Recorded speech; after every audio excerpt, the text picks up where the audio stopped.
Identity हो गया था ना। फिर हमारा क्या है, not equal to.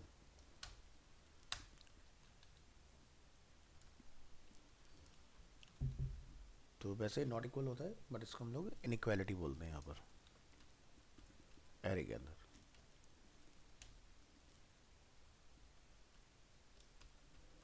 Inequality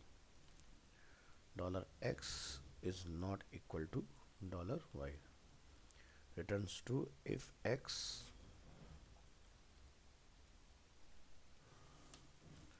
is not equal to $y।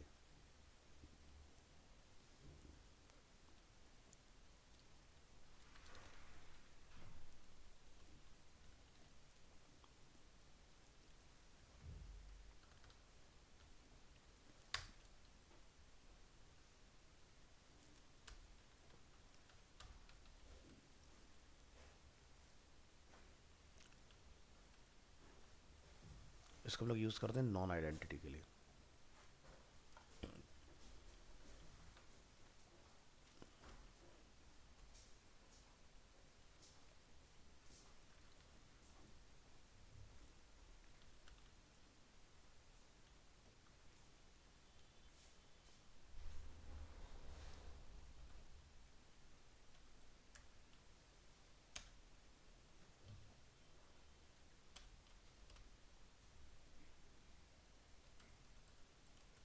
Data type.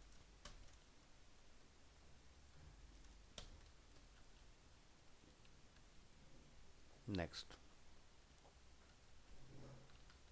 Equal to का एक और आएगा आपका। हम लोग इस तरह से भी चेक करा सकते हैं इनइक्वालिटी को।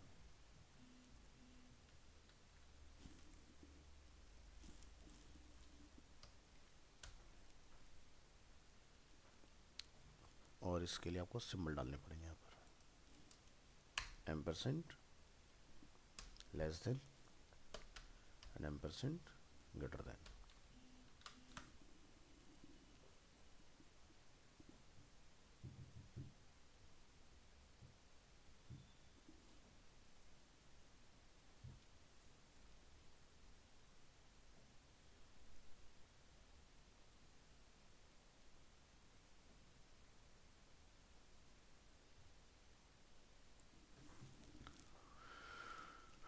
Control S and refresh. ठीक है जी।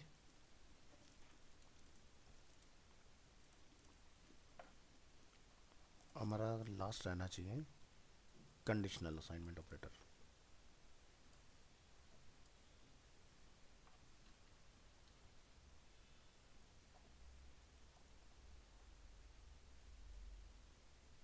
तो इसके एग्जाम्पल भी बना दे पहले, और क्लियर हो जाएंगी चीज़ें। तो ये रहा हमारा डिव, इस डिव के बाहर हो।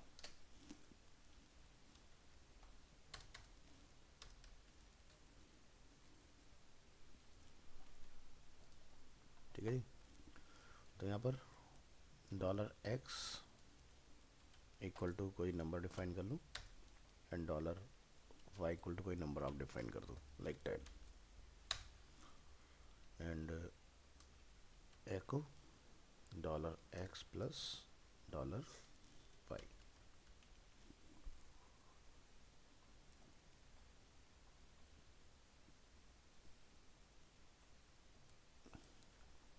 Copy paste, PHP array operator, ये है अपना यूनियन। ठीक है जी।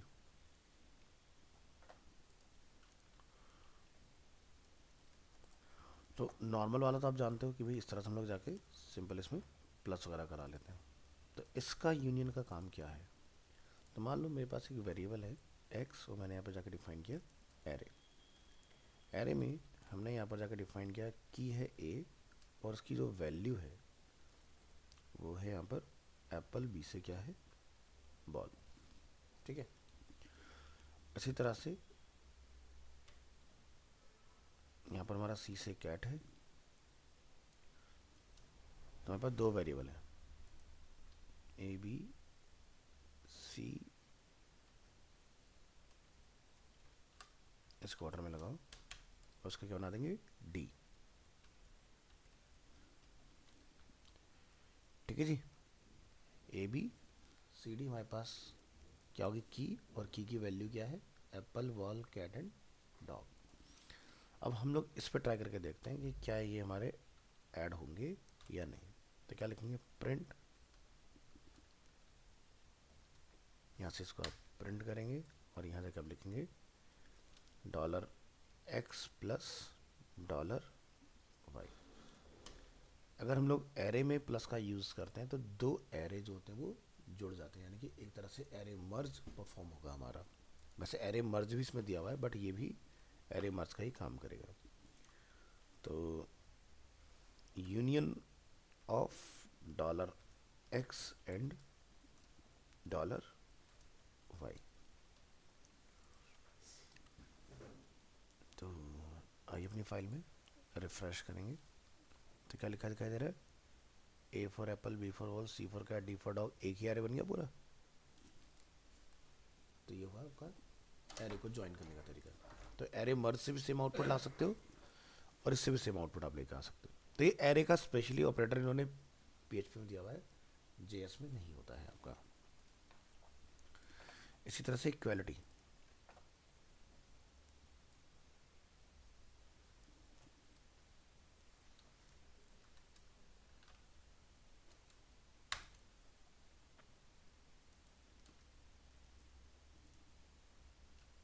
इसमें सर हम प्रिंट की जगह एको करते तो एको हम्म, से भी आता। एको से भी आएगा, लेकिन रिजल्ट फिर डिफरेंट तरीके से आएगा। इसको मैं कमेंट कर देता हूँ, dollar X plus dollar Y. इसको कमेंट रखो या कट कर लो।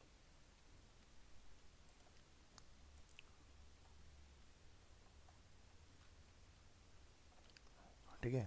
तो यहाँ पर क्या दिखाएगा, एरे टू स्ट्रिंग कन्वर्जन। तो हमें क्या करना पड़ेगा ना, कास्टिंग करनी पड़ेगी फिर उस केस में, क्योंकि एरे के डेटा को आप प्रिंट एरे के फॉर्म में लिखाते हो। जो पी आर हमने लिखा है ना, वो प्रिंट एरे का कमांड है हमारा।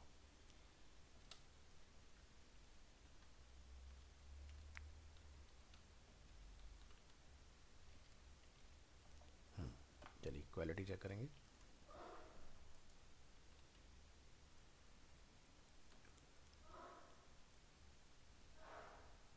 यहाँ जाइए, लिखिए 2 times equal to dollar Y. तो हम लोग ये चेक करें कि एक्स और वाई के इक्वल टू दोनों में स्ट्रिंग वैल्यू है, नंबर वैल्यू है। ठीक है, रिफ्रेश करिए, तो हमारा इसका कोई रिजल्ट नहीं आ रहा। इसका रिजल्ट आपको चेक करना पड़ेगा वेरिएबल डंप के अगेंस्ट। देखिए वेर डंप, और यहाँ लिख के चेक करिए, क्या रिटर्न आ रहा है, फॉल्स।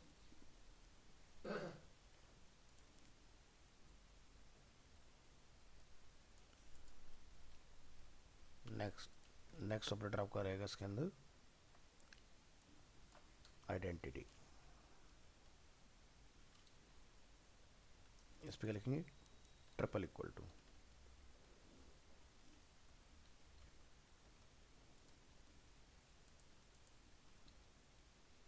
ठीक है, तो आपका आइडेंटिटी का एग्जांपल। नेक्स्ट ऑपरेटर इनइक्वालिटी,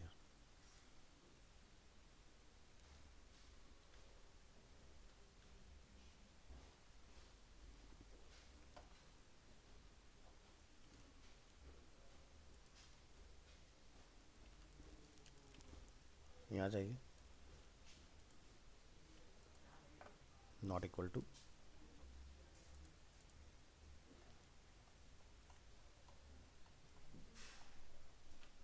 क्या लिखा रहा है, ट्रू।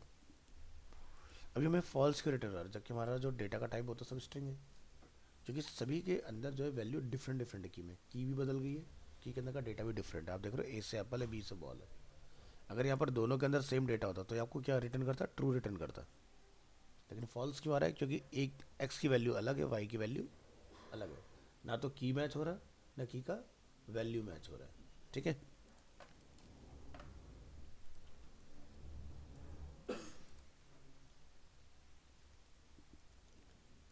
इनइक्वालिटी के लिए आप ये भी यूज कर सकते हो,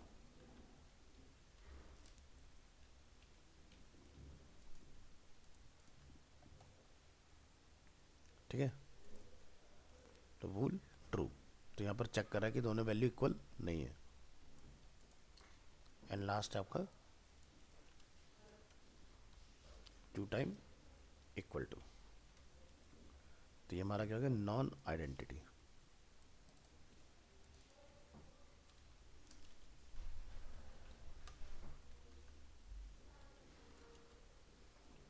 इस तरह से इसको डिफाइन करोगे।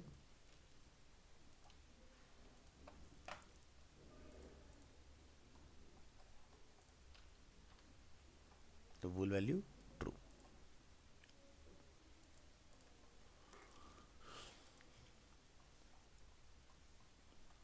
तो ध्यान रखना, एरे ऑपरेटर्स एरे पर ही परफॉर्म होंगे, नॉर्मल सिंगल वैल्यू के ऊपर आपके परफॉर्म नहीं होंगे। अब आओ सबसे टॉप वाले में, conditional.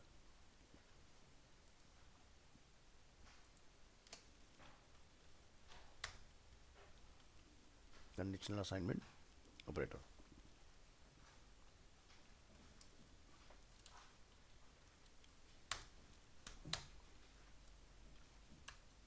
The PHP conditional assignment operator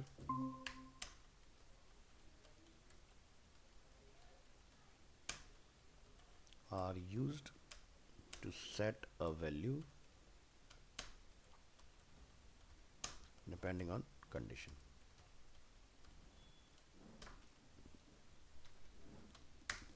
VS5 table चाहता है ऊपर वाली कॉपी कर लो, div से डेटा कॉपी पेस्ट और यहाँ पर लाके इसको आप कॉल करा लोगे।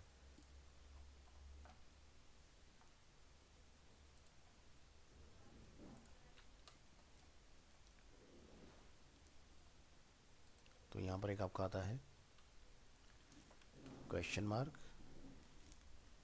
कॉलन और एक आपका आएगा डबल क्वेश्चन मार्क। तो जावास्क्रिप्ट में हमने ये पढ़ा हुआ है, इसका मतलब टर्नरी ऑपरेटर, यानी कि इफ एल्स ना लिख के हम लोग क्वेश्चन मार्क और कॉलन के आगे एक ही लाइन में इफ एल्स पास कर देते हैं। तो ये वाला पार्ट रहेगा आपका ternary.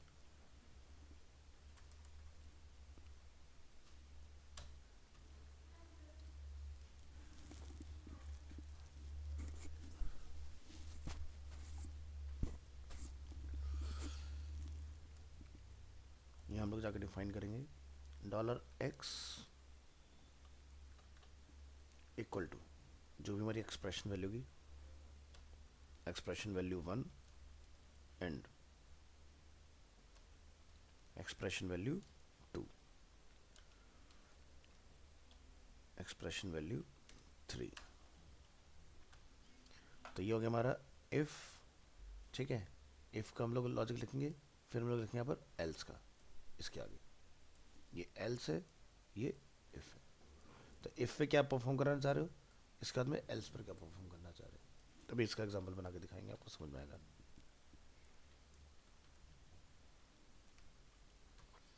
Returns the value of $x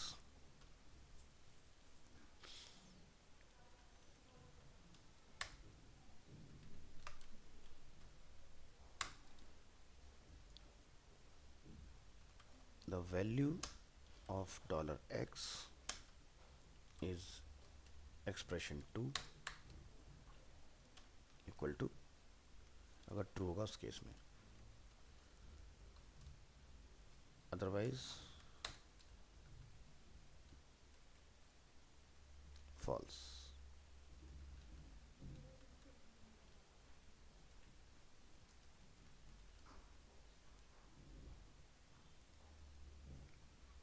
expression 3।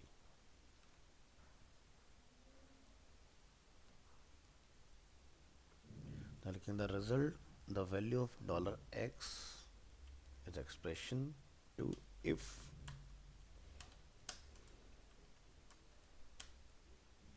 expression 1 false or true. EXPR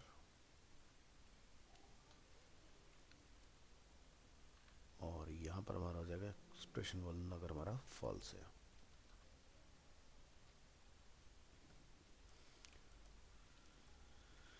ये डबल क्वेश्चन मार्क आपका न्यू है, इसको बोलते हैं नल नल कोलाइजिंग.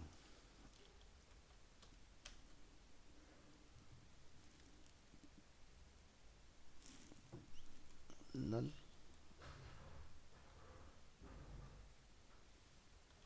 कोलाइजिंग लिखेंगे $x equal to expression 1 and expression 2.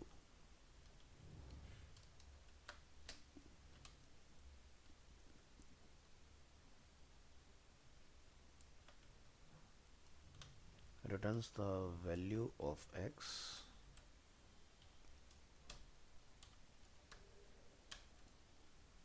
the value of $x, इसको डॉलर लगा के लिखो, the value of $x expression 1 if expression 1 exists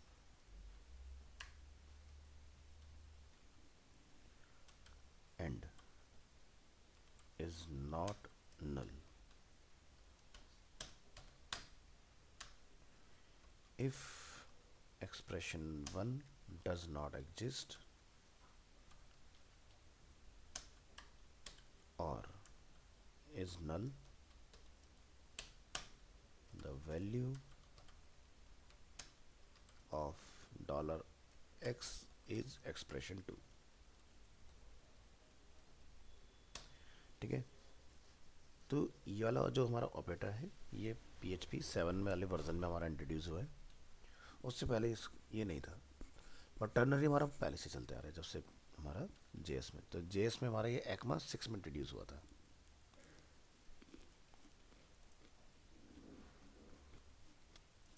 अब इसका एग्जांपल बनाओ.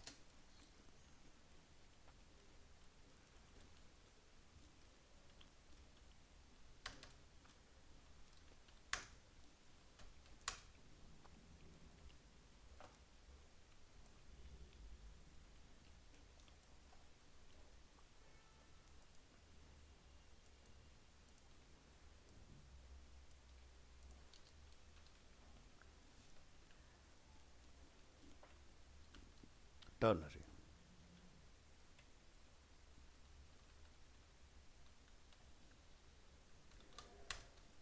चलिए,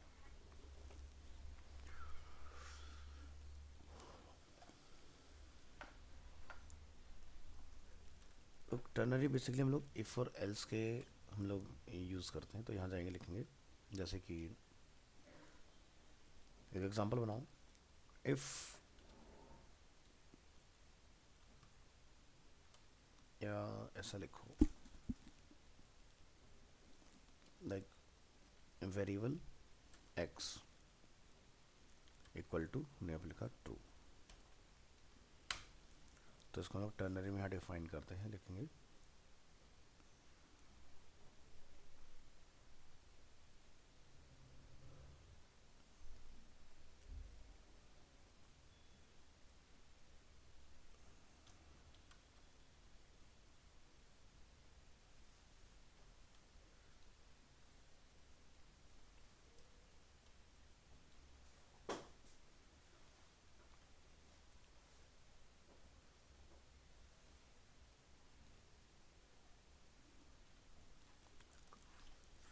ठीक है. तो हमने x की वैल्यू यहाँ पे क्या सेट की है, true. Is the value of x अगर ट्रू है तो $x पर हमें क्या आएगा, यस. अदरवाइज क्या आएगा, नो. y पर हमने क्या सेट किया, फॉल्स.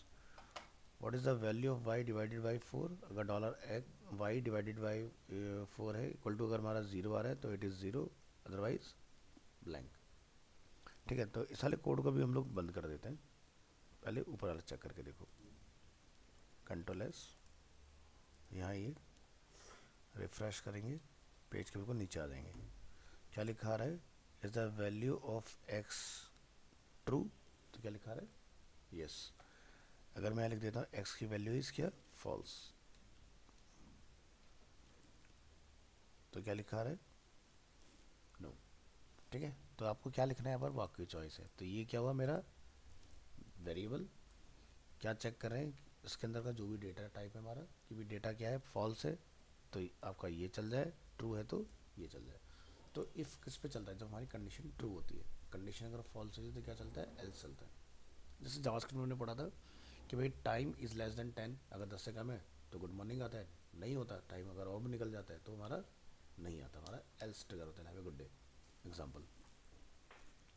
तो ये टर्नरी ऑपरेटर का ये इफ़ हुआ और ये एल्स वाला पार्ट है हमारा। इसी तरह से नीचे वाला हमारा स्टेटमेंट है, बीच में बी आर डाल दे, बी आर ऑलरेडी ऊपर डाला हुआ है, यहाँ जाएंगे।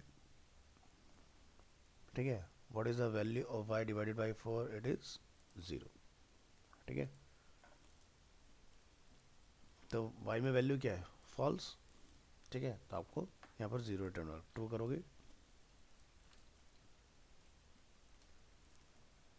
ठीक है, तो हमारा स्टेटमेंट क्या रहा है ब्लैंक, क्योंकि हमने एल्स में कोई वैल्यू डिफाइन नहीं किया। तो जो भी आप डिफाइन करना चाहोगे वो आपका वहाँ पर काम करेगा।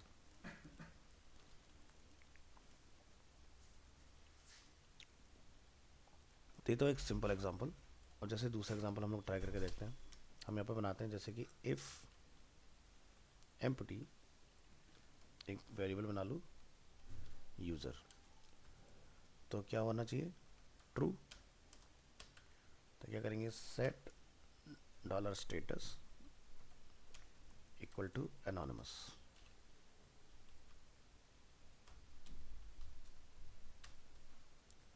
तो यहाँ पर एको कराइए, इसको लिखिए स्टेटस इज़ अ वेरिएबल। ठीक है, अगर यहाँ पर एम्प्टी है और एम्प्टी को ब्रैकेट में डालिए इस तरह से एम्प्टी, और यहाँ पे लिखेंगे हम लोग क्या डॉलर यूज़र। तो यहाँ पर कंडीशन लगा देंगे एनोनिमस,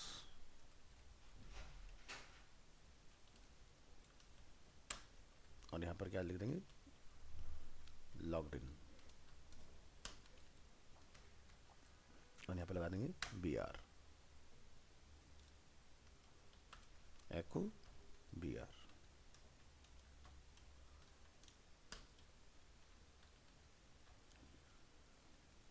एक वेरिएबल डालो डॉलर यूज़र। अगर यूज़र डिफाइन है हमारा, अगर यूज़र हमारा ब्लैंक है तो डिफरेंट है, अगर यूज़र डिफाइन है तो यहाँ पर हमारा ये अलग काम करता है। हम लोग लिखेंगे इसको कॉपी करके, इफ़ एम्प्टी यूज़र अगर फॉल्स है, ठीक है, तो सेट स्टेटस क्या आ जाए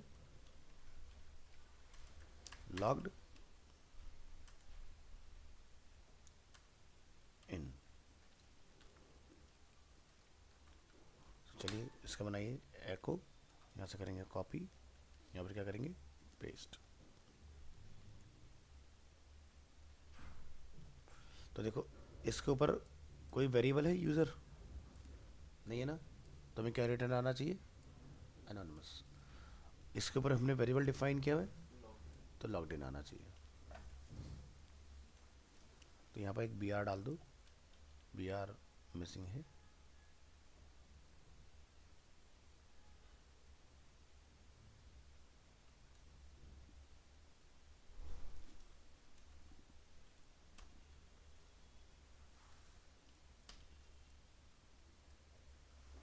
चलो, तो पहला लाइन में क्या लिखा है एनोनिमस, क्योंकि यूज़र के नाम से कोई भी हमारा वेरिएबल डिफाइन नहीं है, या अगर डिफाइन है तो वो एम्प्टी है। ठीक है, दूसरा लाइन हमने वेरिएबल क्या कर रखा है डिफाइन कर रखा है, तो हमारा क्या लिखा है लॉग्ड इन। ठीक है, तो मैं आपको दो एग्जांपल से करके दिखा दिया इस चीज़ को, ऐसे बेसिकली काम करेगा। नल कोलेजन, इसका देखो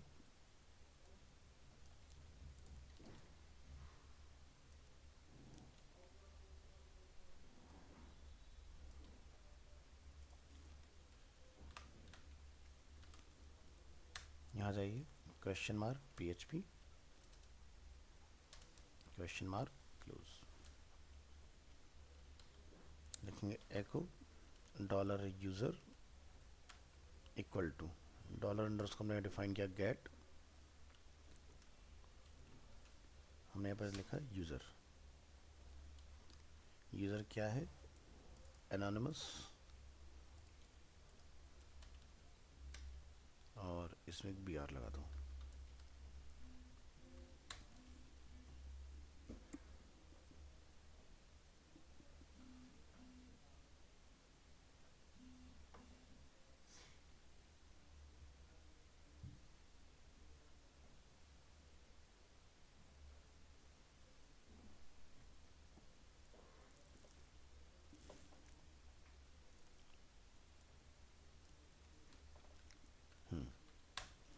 इसको एक्सप्लेन करते हैं। वेरिएबल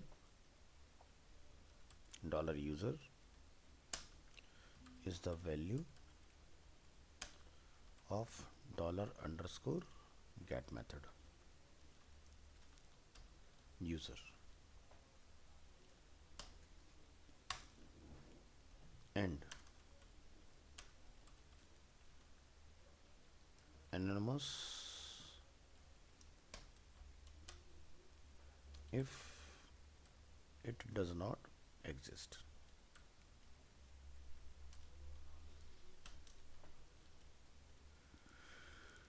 ठीक है,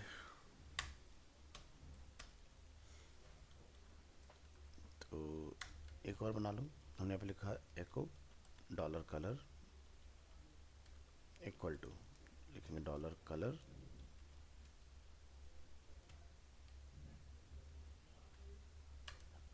हमने आगे डिफाइन किया इसमें रेड। तो ये क्या हो गया, variable dollar colour is red if dollar colour does not exist or is null। ठीक है, तो वेरिएबल कलर की वैल्यू क्या रहेगी, रेड, अगर कलर डज नॉट एग्जिस्ट और इज नल। ठीक है, तो यहाँ पर हमें देखो इसका एनोनिमस रिटर्न आना चाहिए और इसका हमें क्या रिटर्न आना चाहिए, रेड। रिलोड करूँ, ठीक है, तो ये वाला पार्ट आपका इस तरह से काम करेगा। सो बेसिकली ये जो हम लोगों ने भी गेट मेथड लगाया है, गेट मेथड कब काम करता है, जैसे मान लो कि मैंने कोई डेटा सबमिट किया, ये कुछ इस तरह से चलता है, आगे भी आप सीख जाओगे। जैसे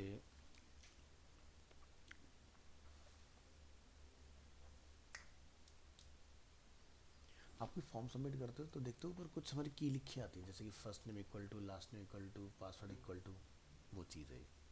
ठीक है, तो कई बार हमें URL से कुछ इन्फॉर्मेशन कैप्चर करना होता है, जैसे एग्जांपल के तौर पर Jason place holder.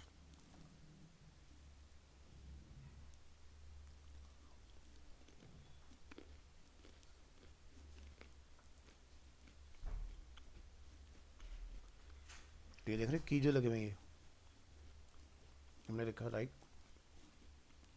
ID equal to 5,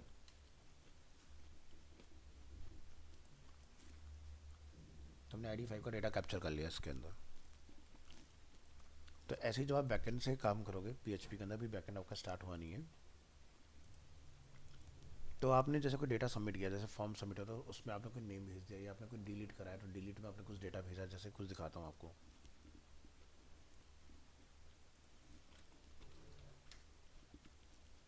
और यहाँ देखो,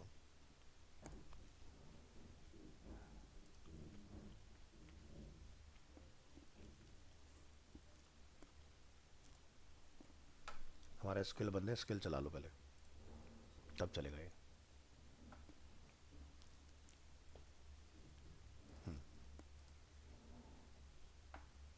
अब यहाँ नोटिस करना कि मैंने किसी प्रोडक्ट को कार्ट में ऐड किया, ठीक है, और इसका डेट यहाँ देख रहे हो कुछ लिखा है, dollar action equal to add and product ID is 1। ठीक है,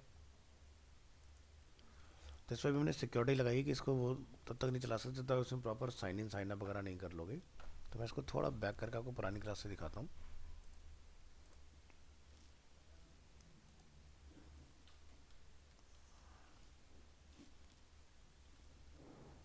insert dot P H P मारा,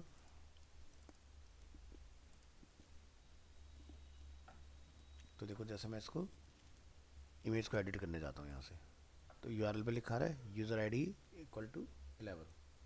तो ये 11 कैसे आ रहा है? 11 बैकएंड में बेसिकली इसकी स्टोरेज रो है कि रो नंबर 11 में इमेज हमारा स्टोर हो रखा है। ऐसे अगर मैं इसको यहाँ से रीड करने जाऊँगा तो हम लोग रो आईडी कौन सी रीड कर रहे हैं? 11। तो ये डेटा मुझे यहाँ कैसे आ रहा है? क्योंकि मैं यूआरएल से इसको इसी मेथड से कैच कर रहा हूँ जो मैंने लिखा है गेट मेथड। तो अगर मैं ये फाइल आपको ओपन करके दिखाऊँ,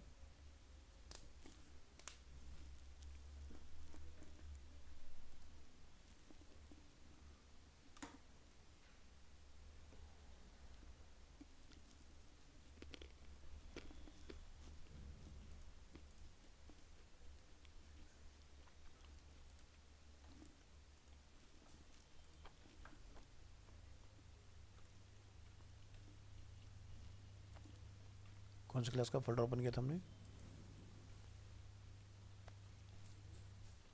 5th Feb।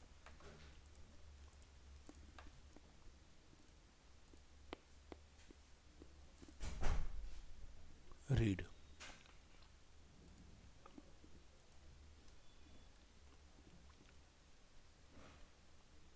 यूज़ करें हम लोग गेट मेथड का। तो गेट में क्या लिखा हुआ है? रो आईडी। अब इसको रो आईडी मिली कहाँ से? तो जब हम लोग इंडेक्स वाले पेज से गए डेटा को रीड करने के लिए, ये लिखा रहा है रीड, तो हमने क्या लिखा है यहाँ पर? Read dot P H P और क्वेश्चन में रो आई डी इक्वल टू ने पी एच पी का लॉजिक लगा दिया इसके अंदर। तो रो आई डी बेसिकली या जैसे एडिट आई डी या डिलीट आई डी ये हमारा खुद का नेम होता है। तो जब हम लोग यू आर एल में इसको भेजते हैं तो यू आर एल से कैप्चर करते हैं फिर इसको उस पर्टिकुलर पेज के ऊपर जाके। तो जैसे कि आपका ये वाला पेज था इसमें रीड, तो हमने क्या करा? यू आर एल से पहले इसका नेम कैप्चर किया कि किस आई डी को वहाँ से क्लिक किया गया, फिर उसी आईडी के बेसिस पर हम लोग टेबल से प्रोडक्ट ढूंढ के निकाल के लेके आते हैं भाई वो प्रोडक्ट रखा कहाँ है बैकएंड में, फिर उसके ऊपर एडिट वगैरह परफॉर्म होती है सारी चीज़ें।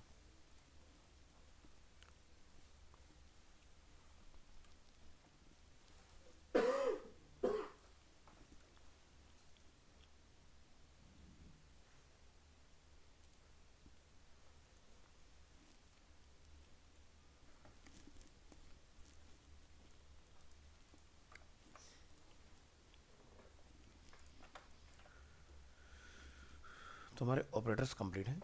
हम लोग नेक्स्ट क्लास में कंडीशंस के ऊपर काम करेंगे, इफ एल्स। ठीक है, ऑलमोस्ट हमें 3 क्लास लगे शायद इसमें। हाँ, बड़ा का डिटेल में ऑपरेटर्स कंप्लीटेड है।